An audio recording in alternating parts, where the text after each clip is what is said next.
네, 엘팜 예배 3월 넷째 주입니다.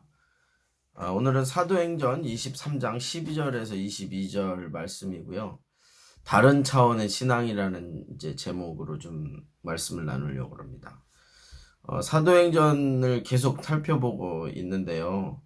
오늘 이제 23장 12절 이전까지의 메시지를 잠깐 좀 정리하자면, 바울이 1차, 2차, 3차 전도 여행을 마치고 예루살렘으로 돌아왔어요.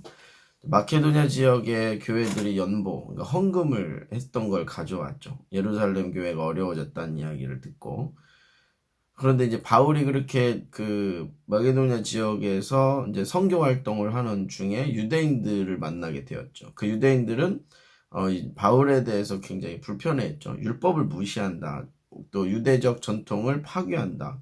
이러면서 그 마게도냐 지역에서의 전도도 방해를 했지만 예루살렘에 돌아와서도 이 바울을 되게 참소하면서 부정적 여론을 조성했던 걸로 보여지는 거예요. 이제 그러한 것을 잘 알고 있던 이제 예루살렘 교회의 지도자, 특별히 이제 야고보가 바울에게 제안을 하죠. 정결 의식을 하려고 하는 사람들을 좀 도와라. 그러면 율법을 소중히 여기고 지키려고 하는 것을 그들이 알게 되지 않겠냐. 이러면서 이제 바울에게 제안을 했죠. 근데 바울이 그 제안을 수용합니다. 근데 그 정결 예식을 같이 이제 도왔음에도 불구하고 유대인들은 바울을 마치 죽이려고 달려드는 것처럼 소동을 일으키게 돼요. 이제 예루살렘 지역은 로마의 어떤 직할 지역이었기 때문에 이 총독의 그 권한 안에 있었죠. 당시 이제 총독은 주로 이제 가이사랴의 헤롯궁에서 이제 머물게 되는데, 이 당시에 이제 예루살렘에는 이제 천부장이 안토니오 요새라 그러죠. 그 예루살렘 성전의 한쪽에 이제 요새가 있는데 거기에서 이제 군대가 주둔하고 있었고, 그 안토니오 요새에서 이 주둔하고 있던 군대가 갑자기 이 소동이 난 예루살렘 소리를 듣고 치안을 위해서 이제 백부장이 와가지고 이제 바울을 구출해서 데려갑니다. 천부장이 책임을 맡고 있었기 때문에 이 바울이 왜 이러한 소동을 일으켰는지 그 원인, 유대인들 입장에서는 바울이 죄인이라고 하기 때문에 바울이 어떤 죄를 지었는지를 알고 싶어 했어요. 그래서 이 천부장은 이 공회를 소집해서 공회에서 이제 바울의 이야기를 좀 하게 하면서 공회원들이 왜 이 바울을 이렇게 안 좋아하고 심지어는 이제 죽이려고 하는 상황이 되었는지를 이렇게 이제 듣고 싶어 했습니다. 근데 그 상황에서 이제 바울이 이제 어떤 얘기를 하냐면 자기는 바리새인이라는 얘기를 해요. 공회에 있을 때 바울이 좀 곤란해졌기 때문에 바울은 자기가 바리새인이고 이제 바리새인은 이 죽음과 이 부활에 대해서 신앙을 갖고 있었던 건데, 반면에 이 바리새인과 함께 바울을 모함했던 서기관들은 사두개인이죠. 사두개인. 서기관이 아니고 사두개인들은 부활을 믿지 않았던 거예요. 그러다 보니까 이 바울이 자기의 신앙을 고백하면서 부활 신앙을 이야기할 때 이제 사두개인들과 바리새파 사람들 사이에 싸움이 일어나요. 그러면서 이제 바울은 그 상황을 또 모면하게 되죠. 그래서 다시 안토니오 요새로 이제 돌아가게 됩니다. 그 여정에서 이제 천부장이 이 바울을 이렇게 이제 말하자면 때려서 자백을 받고 싶어 했죠. 고문을 하려고 그랬죠. 처음 잡혀왔을 때. 근데 백부장에게 그렇게 시켜요. 그런데 바울이 백부장에게 내가 로마 시민권자다 이렇게 얘기를 합니다. 그러니까 천부장이 그 얘기를 듣고 깜짝 놀라요. 왜냐하면 그 당시에 로마 시민권을 갖고 있다는 것은 그가 요청하면 황제에게 가서 로마로 가서 재판을 받을 수 있는 권리가 있죠. 적어도 로마의 어떤 직할 지역에서는 로마의 직할 대리인 총독이라든지 이런 사람들에게 직접 재판을 받을 수 있었던 거예요. 그리고 이 천부장 같은 경우는 이름을 보면은 이 헬라식과 이게 이름이 섞여 있다는 걸 보면 이 천부장은 나중에 로마 시민권을 얻은 자로 보이는데, 이 천부장이 실제로 얘기합니다. 나는 돈을 많이 주고 이제 시민권을 얻었는데 바울 당신은 언제부터 로마 시민이 됐냐? 그러니까 바울이 난 나면서부터다 이렇게 얘기를 합니다. 그러면서 이 천부장이 많이 놀래죠. 그래서 결국 바울은 이 천부장의 보호 아래에 있게 됩니다. 이게 이제 지난 그 본문이에요. 자, 오늘 12절부터를 좀 볼게요. 12절 보면 날이 샘에 유대인들이 당을 지어 맹세하되 바울을 죽이기 전에는 먹지도 아니하고 마시지도 아니하겠다 하고 이같이 동맹한 자가 40여 명이었더라. 그래서 12절과 13절에 바울을 죽이려는 40명의 결사대가 조직되었다는 것을 우리가 보게 됩니다. 이 사람들은 먹지도 않고 마시지도 않겠다고 하면서 목숨을 건 맹세를 해요. 자, 이러한 맹세가 그렇게 성경적인가? 이건 좀 질문해 볼 이야기입니다. 당시 이제 중군동이 어떠한 그런 문화적인 특징인 것 같아요.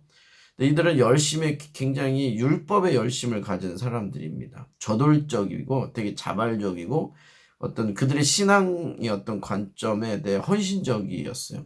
근데 가만 보면 그들이 약간 그런 종교적 열심이 있었지만 신본주의적인 열심보다는 그들이 생각하는 종교적 열심, 즉 인본주의적인 열성을 종교적으로 갖고 있던 게 아닌가 이런 생각을 해보게 돼요. 우리도 이 신앙에 있어서 정말 우리가 말씀을 중심으로 하나님의 어떤 뜻을 받는 신앙의 관점이 있는가 하면 종교라고 하는 어떤 것을 어떤 자기의 어떤 생각을 반영하고 자기의 어떠한 의지를 펼치는 도구가 되는 경우, 인본주의적인 신앙관이라고 이제 할 수 있겠죠. 14절을 보면요, 대자스장들과 장로들에게 가서 말하되, 그러니까 40명의 결사대가 이제 말했다는 거예요. 우리가 바울을 죽이기 전에는 아무것도 먹지 않기로 굳게 맹세하였으니 이제 너희는 그 사실을 더 자세히 물어보려는 척하면서 공회와 함께 천부장에게 청하여 바울을 너희에게로 데리고 내려오게 하라. 우리는 그가 가까이 오기 전에 죽이기로 준비하였노라 하더니 40명의 결사대가 이제 공회원들을 만납니다. 그러니까 제사장과 장로들을 중심으로 이렇게 공회가 구성이 되어 있는데 이 공회원들도 이 바울이 불편했던 거예요. 그래서 같은 어떤 목적을 갖고 있었던 거죠. 바울을 어떤 해하려는. 그래서 어떻게 하고 있어요? 지금 말하는 것이 공회가 이 천부장에게 요청하면 바울이 아마 이 공회에 올 거라는 거죠. 천부장은 지금 바울을 통해 일어난 그 원인을 파악을 해야 되는 입장인 거예요. 보고를 해야 되고 문제를 수습해야 되고 이러는 거니까. 그런데 그걸 역이용을 하는 거예요. 그 되게 이제 이 문화적인 것들을 알고 그들 나름대로의 이제 기질이 이제 그 재치를 발휘하는 것이기도 하겠죠. 결국 이 사람들은 바울을 어떻게 죽일 것인가 모함을 하는 거예요. 이제 모사를 꿰인 거죠. 그래서 바울이 공회로 오는 중에 아마 시장이나 이 길거리에서 바울을 아마 죽이려고 했다는 거죠. 자, 이러면 공회에도 큰 문제는 안 돼요. 근데 그들이 원하는 목적을 이루겠죠. 바울을 제거하는. 자, 이러한 이야기를 바울의 이제 생질이라고 되어 있는데 조카가 이 첩보를 듣게 됩니다. 그래서 16절에 바울의 생질이 그들이 매복하여 있다 함을 듣고 와서 영내에 들어가 바울에게 알린지라. 그러니까 이제 40인의 결사대가 이제 대기하고 있는 거죠. 자, 바리새인이었던 이제 바울의 조커가 이 첩보를 입수하게 된 건데, 바울은 이제 당시 아직 재판을 받기 전이니까 아직 완전한 죄인의 신분은 아니에요. 그래서 지금 좀 어느 정도 면회가 자유로웠던 걸로 보여요. 그러니까 이제 조카가 가서 이 첩보를 바울에게 이야기하는 거죠. 로마는 당시 세 형태의 이제 감옥이 있다라고요. 일단 공중 감옥이라 그래서 이제 땅을 파는 거죠. 그래서 지하에 축축한 이 바닥에서 이제 지하에 이렇게 사람들을 감금하는 형태의 공중 감옥이 있는가 하면 자유 감옥이라 그래서 상류층을 가두는 것에서 이제 상당한 자유가 이제 보장이 되는 거고요. 군형 감옥이라 그래서 군사들 이제 지금 이제 이 바울이 그런 군형 감옥에 있는 것 같은데 이 군사와 이 죄인이 함께 팔을 묶는 이제 착고라는 것 이런 걸로 같이 묶어서 이제 도망을 못 가게 하는 형태의 이제 죄수 이제 감옥이 되겠죠. 그래서 이제 바울은 이제 움직이기가 어려웠을 것 같아요.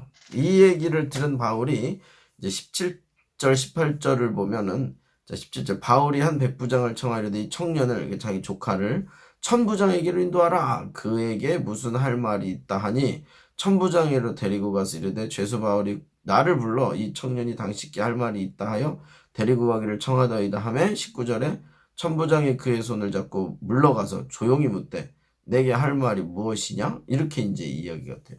자, 바울이 백부장에게 바로 그 상황을 알리지 않았다는 게 좀 그 주의점이 돼요. 뭔가 이렇게 주의를 기울이게 해요. 이유가 있을 것 같아요. 그런데 천부장에게 직접 가서 말하게 했는데 천부장도 조카가 왔을 때 백부장의 얘기를 듣고 함께 막 의논하지 않고 어떻게 해요?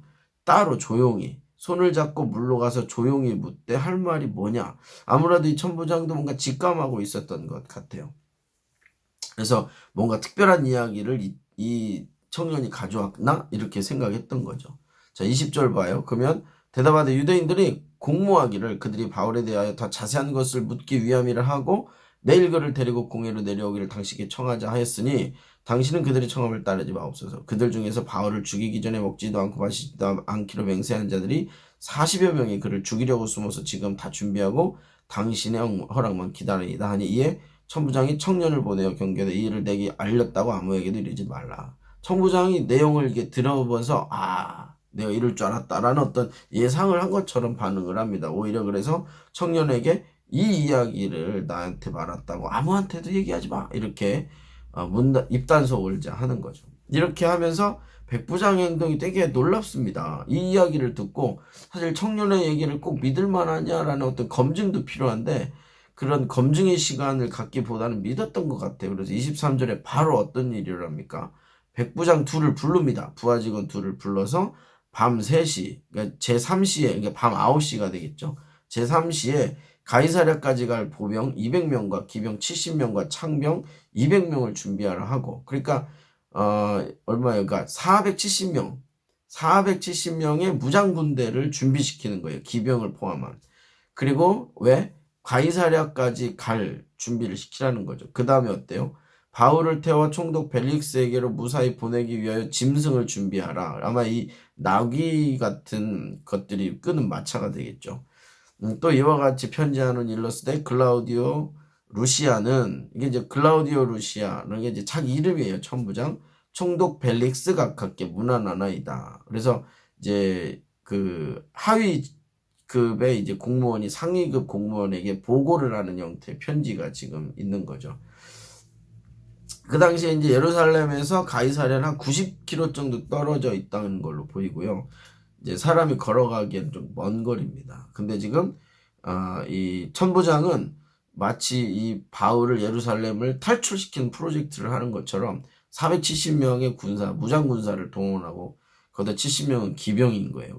빠른 속도로 예루살렘을 이제 나가게 탈출하게 하는 거죠. 이 천부장의 이 액션이 좀 예사롭지가 않아요. 자, 27절을 봐요. 이 사람이 유대인들에게 잡혀 죽게 된 것을 이건 지금 벨릭스에게 보냈던 보고서 편지의 내용이에요. 내가 로마 사람인 줄 들어 알고 군대를 거느리고 가서 구원하여다가 유대인들이 무슨 일로 그를 고발하는지 알고자 하여 그들의 공의를 데리고 내려갔더니 고발하는 것이 그들의 율법 문제에 관한 것뿐이요 한 가지도 죽이거나 결박할 사유가 없음을 발견하였나이다. 그러나 이 일을 헤아려 하는 관계가 있다고 누가 내게 알려주기를 곧 당신께로 보내어 또 고발하는 사람들도 당신 앞에서 그에 대하여 말하라 하였나이다 하였더라. 그러니까 지금 천부장 루시아가 벨릭스에게 이렇게 보고했는데 바울을 보는 자신의 관점을 정리해서 보낸 거예요. 그렇죠? 근데 이 내용이 어떤 건 사실에 근거한 것 같지만 사실 자기가 한 행동이 지금 정당하다라고 피력하는 내용인 거죠.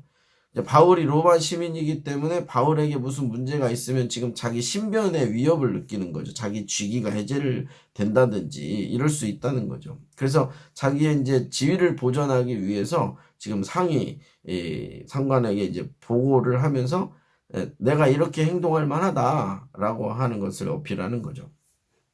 32절 보니 1절을 보면 보병이 명을 받은 대로 밤에 바울을 데리고 안디바드리아에 이르러 이게 중간 지역이에요. 안디바드리가 한 30명, 한 5, 6km 이 정도 떨어졌다고 합니다. 예루살렘에서. 이튿날 기병으로 바울을 호송하고 영내로 돌아가니라. 그들이 가이사랴에 들어가서 편지를 총독에게 드리고 바울을 그 앞에 세우니 이제 드디어 이제 보병들은 이제 일정한 거리가 딱 떨어지니까 이제 안전하다고 생각한 거죠. 바울이 이제 안전 거리가 유지됐다고 생각하니까 이제 보병은 더 빨리 갈 수 없으니까 기병 중심으로 이제 빨리 가이사랴로 가게 한 거예요. 그러면서 이 러시아의 이제 편지가 벨릭스에게 이제 들려지게 되는 거죠. 그러니까 그 편지를 쭉 보더니 34들의 총독이 읽고 바울더러 어느 영지 사람이냐 물어 길리기아 사람인 줄 알고 이르되 너를 고발하는 사람들이 오거든 내 말을 들으리라 하고 헤롯궁의 글을 지켜 행하니라. 마치 그 예비 신문을 하는 것처럼 이제 이 바울을 재판할 수 있는 권한이 자기에게 있는지, 그러니까 이 로마 직할 지역일 경우에는 이제 총독이 이제 이 가이사랴 지역일 경우 여기 나와 있죠. 가이사랴 지역, 가이사랴에서 이제 길리기아 사람이라고, 길리기아 지역이 자신이 재판을 할 수 있는 지역인지를 확인한 거죠. 그래서 확인할 수 있는 곳이, 재판할 수 있는 곳임을 확인했어요. 그리고 이제 헤롯궁에서 안전하게 이제 또 바울은 머물게 됩니다. 자, 이게 오늘 본문의 이제 의미가 되는 거죠. 이렇게 말씀의 내용을 풀어본 거죠. 자, 오늘 본문을 좀 몇 가지 포인트를 주어 좀 살펴볼 필요가 있는데요. 첫 번째는 이제 40명의 결사대에 대한 부분입니다. 이들이 율법에 대해 열정을 가진 사람들이잖아요. 대제사장과 장로들, 이제 공회원들까지도 회유할 수 있는 능력이 있었어요. 신뢰가 있는 부분도 있을 수도 있겠죠. 자, 사실 이 공회원들은 중심을 잡아줘야 하는데 그들이 기능을 상실한 거죠. 40인의 결사대회를 컨트롤할 수 없었던 거죠. 그들이 사실 보면 같은 상황이었던 거예요. 자, 이 마치 죄 없던 예수님에 대해 그들이 막 유대인들이 막 선동하고 막 십자가에 못 박혀 죽이라고 뭐 외쳤을 때 그들이 모두 동조했던 거죠. 그처럼 지금 바울도 특별히 죄가 없는데 로마 법에 의해서는, 그런데 이들이 이제 바울을 죽이기로 결정한 거죠. 그런 면에서 이 40인의 결사대와 이 공회의 행동은 우리가 참 주의 깊게 살펴봐야 되는 거라고 생각합니다. 자, 두 번째 주의점은 뭐냐? 바울의 행동인데요. 자, 보세요. 바울이 자기를 죽이려는 40명의 결사대 얘기를 들었어요. 그리고 어떻게 반응했냐면 바울은 자기의 어떠한 그 생명을 유지하기 위해서 사역을 했다기보다는 마치 생명을 던져서 사역한 것 같은 사람이에요. 생명을 어떤 보존하려고 하는 어떤 노력과 이 조치를 너무 안 한 것 같이 보여지는데 지금 오늘 본문은 반대예요. 바울이 자기의 생명을 보존할 수 있는 조치를 한 것처럼 보여요. 그래서 어떻게 돼요? 결국 이 천부장의 어떤 명령을 따라 예루살렘 탈출 작전을 하게 되는 거죠. 어떤 면에서 바울이 이제 천부장에게 직접 조카를 보냈다는 이유는 이러한 조치를 아마 예상했을 수도 있죠. 뭐 그대로는 아니어도 아마 천부장은 지금 나를 보호할 것이고 안전하게 나를 대피시킬 것이라는 예측을 했지 않았을까. 자, 그러면 이러한 바울의 행동은 바울이 한 얘기와 좀 안 맞아 보입니다. 특별히 사도행전 20장 24절의 고백은 뭐예요? 나의 달려갈 길과 주 예수께 받은 사명 곧 하나님의 은혜의 복음을 증거하는 일을 마치려 하면은 나의 생명을 조금도 귀한 것으로 여기지 않는다고 말했어요. 그 사명을 다하기 위해서 내가 생명도 귀하게 여기지 않는다, 바치겠다 해놓고 지금 죽을 상황이 되니까 뭐예요? 죽음을 피하는 것처럼 보이지 않나요, 바울이? 자, 얼마 전에 그 개봉한 그 영화, 얼마 전이 아니라 좀 시간이 됐죠. 이 영화 바울에서 그 상황은 바울은 사실 죽음에 대해서 상당히 초연해 보이는 부분이 있어요. 물론 이제 그 꿈에 나타나는 악몽이 있었지만 상당히 죽음을 숙연하게 받아들이는 모습들이 보여집니다. 그러니까 사도행전 20장 24절의 고백을 실천한 거예요. 그런데 오늘 본문 23장에서는 뭔가 다른 선택을 하는 것처럼 보입니다. 그 이유가 뭘까? 그 실마리는 오늘 본문 직전 본문, 그러니까 사도행전 23장 11절을 통해서 이해할 수 있게 돼요. 사도행전 24장 11절 이렇게 나와요. 아까 바울이 그렇게 막 바리새인하고 서기관들이 싸우는 상황에서 공회에서 이제 안전하게 또 이제 대피를 한 그 이유죠. 그날 밤에 이렇게 말해요. 주께서 바울 곁에 서서 이르되 담대하라. 내가 예루살렘에서 나의 일을 증언한 것 같이 로마에서도 증언하여야 하리라 하시니라 하면서 바울이 자기가 어떻게 그리스도인이 되었는지를 얘기했었단 말이에요. 예루살렘에서. 그런 이 복음 증거에 대한 내용을 이 바울이 로마에서도 해야 되겠다고 하나님이 나타나서 하나님이 바울과 대화하시는 방식으로 바울에게 가르쳐 주신 거죠. 자, 그러니까 바울이 그 안토니오 요새로 돌아가서 하나님의 음성을 들었던 거예요. 로마에 가서 복음을 전해야 된다라는 메시지를 그가 받은 거죠. 자, 바울은 그러니까 로마에 가서 복음을 전해야 하는 부르심을 확인하면서 어떻게 돼요? 그러려면 지금 위협에 놓여 있는 상황부터 해결해야 된다는 거죠. 이게 로마로 가기 위해 먼저 예루살렘을 떠나야 했던 거예요. 매우 지혜로운 사람이었던 거예요. 그리고 믿음이 있던 거, 하나님이 역사하실 거라는 믿음을 갖고 있었죠. 그러니까 이제 정말 생각지도 못했던 상상 초월 470명이 한 명을 지금 구출 작전에 이제 투입된 거죠. 이제 어때요? 아까 이제 바울은 이 사도행전 20장에서의 자신의 고백을 사실은 여전히 순종하고 있는 거예요. 자, 그리고 세 번째 포인트를 좀 보면요. 그러면 이 40명의 행동과 바울의 행동은 어떤 차이가 있는가?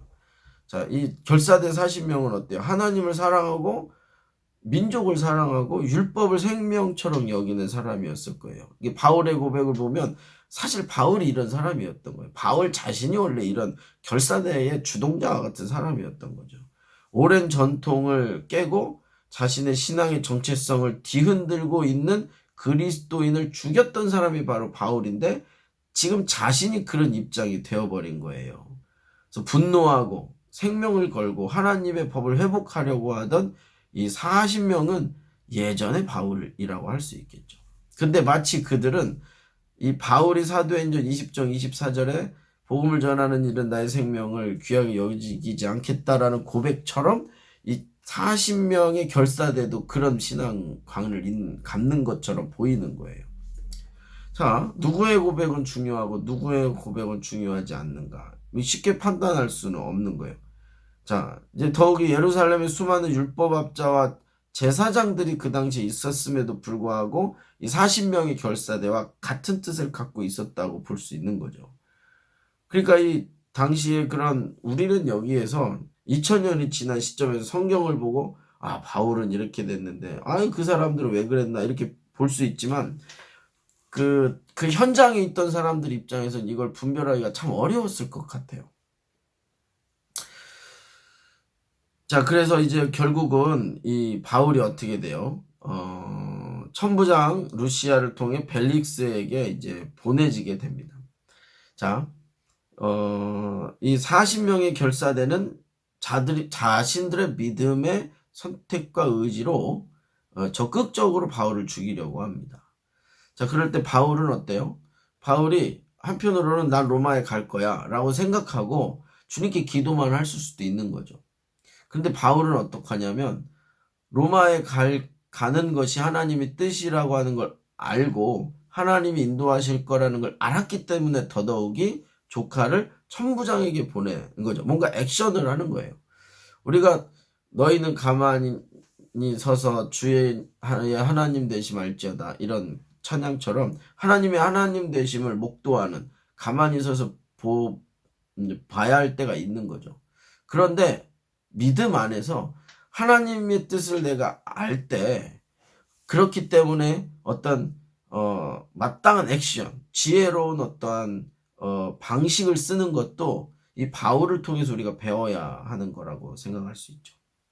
그래서 40명의 어떤 액션과 바울의 액션이 큰 차이가 없어 보이지만 결국은 이 바울은 하나님의 뜻을 이루기 위해서 때로는 아주 도전적이고 아주 전략적이고 그런 접근과 실행을 하는 것을 우리에게 지금 보여주고 있는 거예요.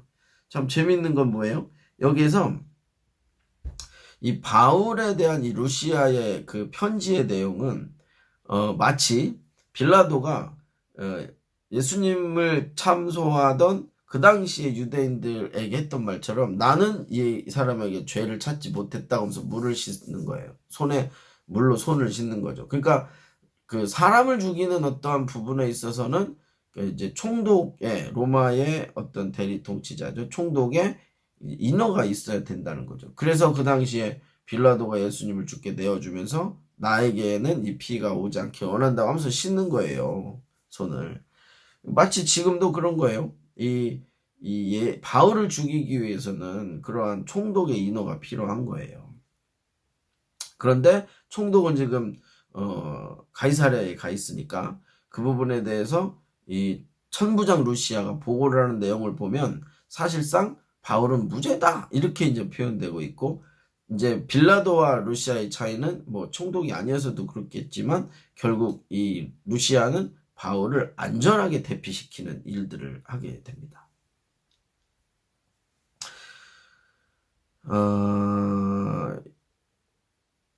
2000년이 지금 지난 이 시점에서 우리가 이러한 내용들을 살펴본다는 건 되게 유익하고, 또 하나님의 선하신 손길이 바울을 중심으로 움직였구나 이거를 쉽게 확인할 수 있다는 거예요. 자, 그러면 지금 우리는 그렇게 볼 수 있지만 그 역사의 현장에 있던 사람들은 이걸 어떻게 분별해야 될까? 자, 누가 하나님의 뜻을 따르는 사람인가, 또 그렇지 않은가를 우리가 확인하는 게 너무 어려워 보이는 거죠. 자, 이 말씀을 준비하면서 제가 연결된 한 일화가 좀 생각이 나요. 그 미국의 남북전쟁 당시에 북군을 이끌고 있던 이제 링컨 대통령.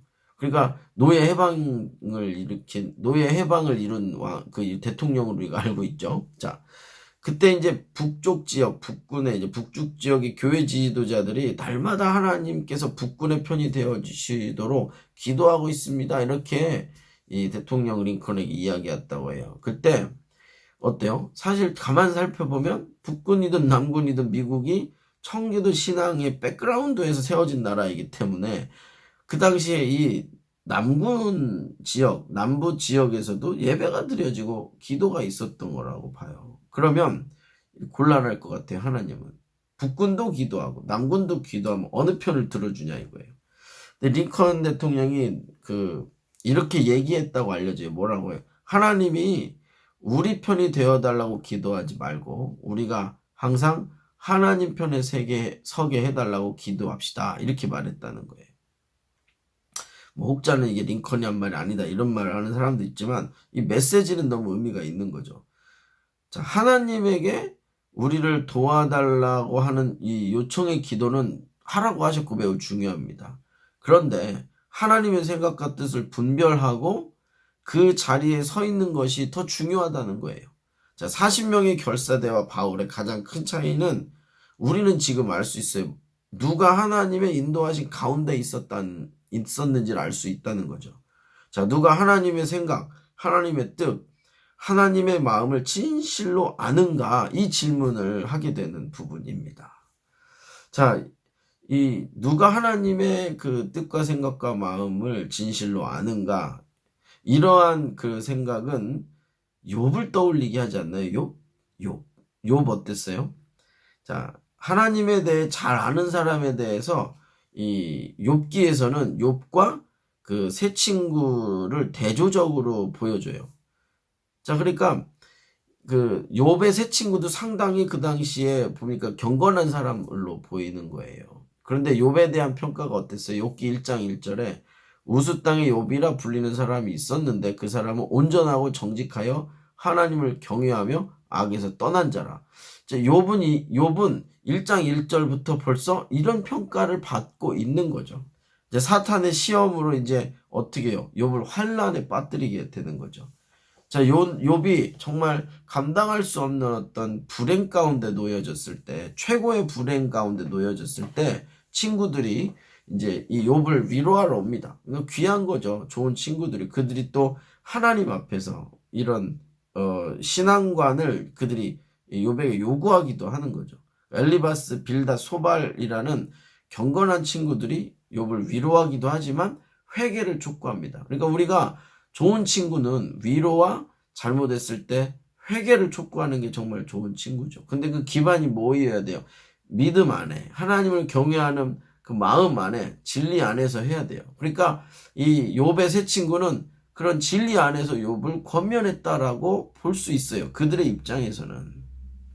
근데 욥이 어때요? 끝까지 세 친구들의 그 촉구에, 회개의 촉구에 동의하지 않아요. 나는 그런 죄를 짓지 않았다라고 변론을 합니다. 정면으로 그들의 정죄함을 부정하고 있는 거예요. 그런데 어땠어요? 하나님이 나중에 그 세 친구 중에 가장 연장자인 엘리바스를 만나 주시죠. 그리고 요백에 다른 친구들에게 가가지고 너희들이 한 얘기가 잘못됐다. 그래서 너희들은 지금 이 번제가 필요하다. 그래서 요백에 이 번제를 드려달라고 요청해라 이렇게 말해요. 요백은 사실 제사장이 되는 거예요. 욥기 42장 7절에서 8절에 이제 그 얘기가 나오는 거죠. 자, 엘리바스와 빌닷과 소발이 그래도 상당히 수준 있는 경건함을 갖고 있었던 것 같아요. 그럼에도 불구하고 욥은 그들과 완전 다른 차원의 경건함을 갖고 있었던 거죠. 자, 하나님이 욥에 대해서 책망과 회개를 촉구하시는 부분이 그 이후에 나오기는 해요. 그렇지만 아까 얘기한 것처럼 엘리바스를 찾아가셔서 니들이 잘못했어 이렇게 얘기해 주시기도 하고요. 특별히 이제 이런 시간을 보내면서 마지막 장 42장에서 5절에 욥이 이런 고백을 해요. 뭐라고 고백하냐면 내가 죽게 대하여 귀로 듣기만 하였사오나 이제는 눈으로 주를 배웁나이다. 자, 우리가 믿음은 이제 듣는 데서 난다라 그래요. 귀로 듣는 것도 믿음의 분량을 키워주는 거예요. 그런데 욥은 뭐라 그래요? 주님을 눈으로 보는 것 같이 이렇게 표현하고 있어요. 자, 모세 시대에 하나님이 보여질 수 있으셨죠. 근데 하나님이 임재를 이제 허락하셨는데 하나님의 임재를 이스라엘 백성들이 두려워했어요. 그래가지고 이 하나님이 임재하시는 회막이 진 밖으로 나가는 일이 있었죠.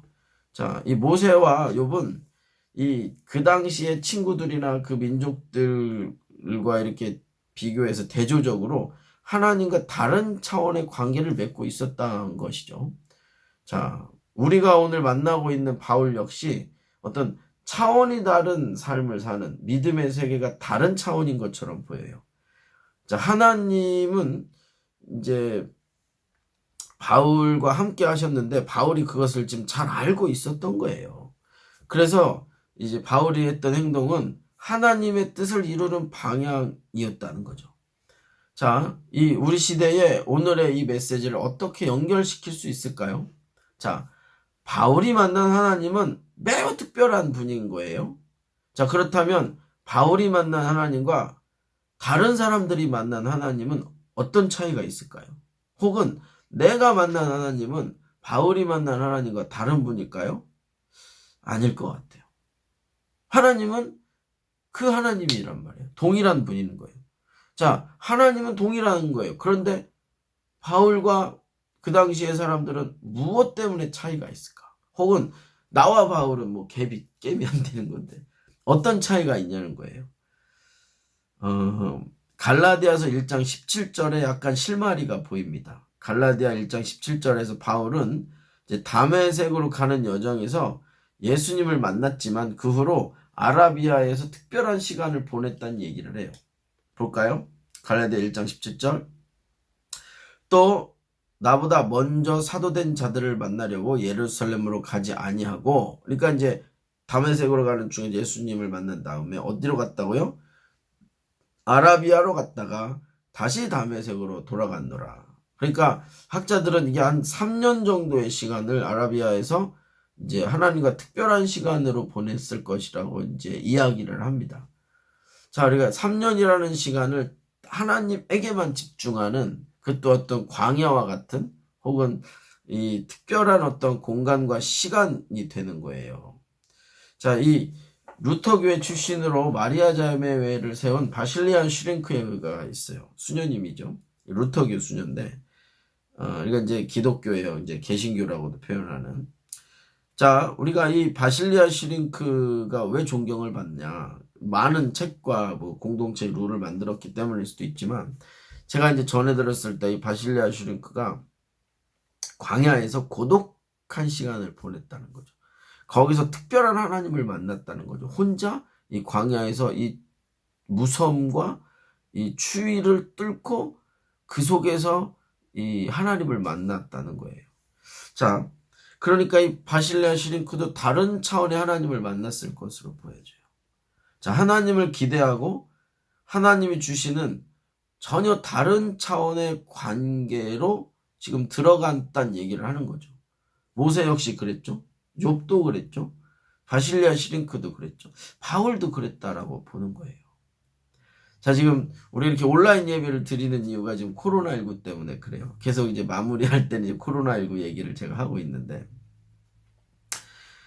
자, 이 코로나19를 우리가 이렇게 보내면서 이 상황을 어떻게 우리가 잘 보낼 수 있을까? 오늘 말씀을 또 접목을 하면 개인적인 차원에서 이 신랑을 맞이하려고 했던 그 열 처녀 이야기, 지난번에도 말씀을 드렸던 것 같아요.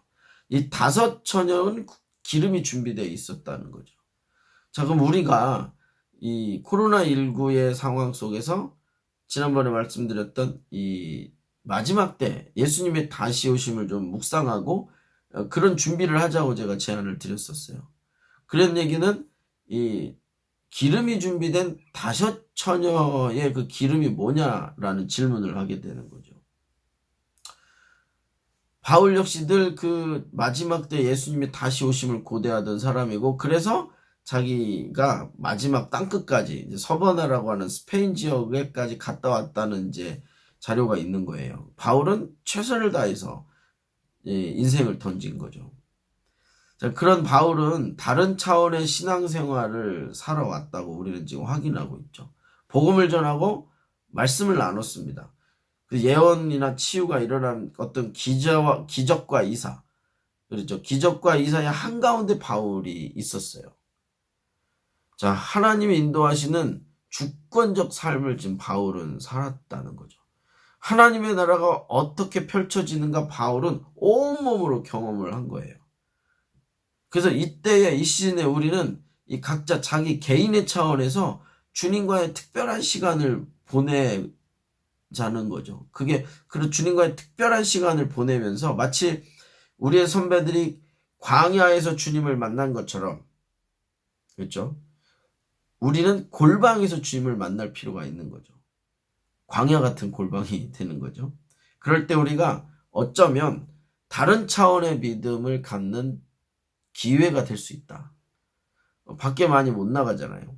예배도 이렇게 온라인으로 드려야 되고. 그러니까 집에 모여서 가족들이 막 엄청 막 집에서 뭐 할까 막 이런 여러 가지 그 이야기들 요즘 이렇게 집에서 달고나 해먹는다 그러더라고요. 자, 우리가 다른 차원의 믿음을 기대하면서 골방에서 주님을 만나는 다른 차원의 주님과의 관계를 이때에 우리가 선물로 받으면 좋겠다고 소망을 합니다. 예수님의 다시 오심을 건강하게 묵상하면서 5처녀가 기름을 준비하듯이 히브리서에서 이 에녹이 아들 무드셀라 종말이라 그랬죠. 아들이 죽으면 종말이 올 것을 알고 했던 게 뭐라 그랬죠? 주님과 동행하는 삶을 살았다는 거죠. 우리가 이 코로나19를 보면서 여러 가지 생각도 하지만 특별히 제가 반복해서 이때가 우리 마지막 때를 준비하는 어떤 이해를 가집시다. 그 생각을 좀 우리가 건강하게 풀어봅시다. 종말주의자는 아니지만 이게 기회로 삼자라고 말씀을 드렸죠. 그러니까 교회는 어떻게 해야 될 것이냐, 오이코스와 에클레시아의 어떠한 수준의 액션이 있을 수 있겠지만 다른 한편으로는 개인의 차원에서는 이 시간을 어떻게 보내야 할까에 대한 고민을 하자는 거죠. 저는 골방에서 마치 광야에서 주님을 만나면서 광야에서 주님을 만났던 사람들이 다른 차원의 주님과의 관계, 하나님의 뜻과 생각을 분별하고 자기 인생을 더 온전하게 그 나라와 그의 의를 위해서 던졌던 것처럼 주님과의 특별한 만남의 시간을 우리가 이 코로나19 상황에서 골방에서 갖자라는 것을 또 제안드리고 싶습니다. 그런 방법은 좀 각자가 찾아봐야겠죠. 각자의 스타일이 있겠죠. 누구는 찬양과 기도로, 어떤 사람은 말씀을 집중해서 읽는, 어떤 사람은 침묵으로, 여러 가지 자기의 영적인 어떤 컬러에 맞춰서 주님과 특별한 시간을 보내는 그런 때가 되면 좋겠습니다. 그럴 때 이 코로나19가 지나면서 정말 영적으로 무장된 거룩한 세대들, 이 시대에 정말 하나님이 찾으시는 용사들이 이 코로나19 이후에 쏟아져 나오기를 좀 소망합니다. 할렐루야. 여러분 도전합니다. 제가 기도할게요. 하나님, 오늘 우리가 사도행전을 통해서 이 바울이 어떻게 하나님이 보호하시는지, 또한 바울은 얼마만큼 믿음 안에 적극성을 띠는지를 살펴봤습니다. 이 40명의 결사대와 비슷해 보이지만 다른 바울의 모습.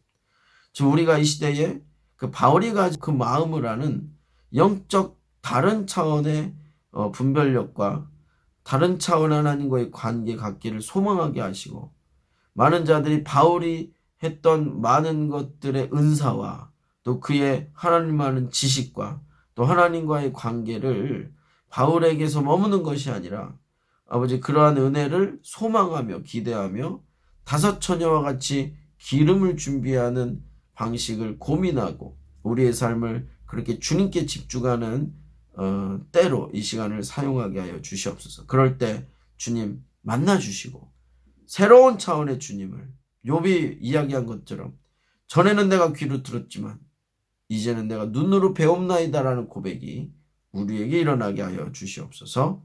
성령님 은혜를 구합니다. 찬양합니다. 예수님의 이름으로 기도합니다. 아멘.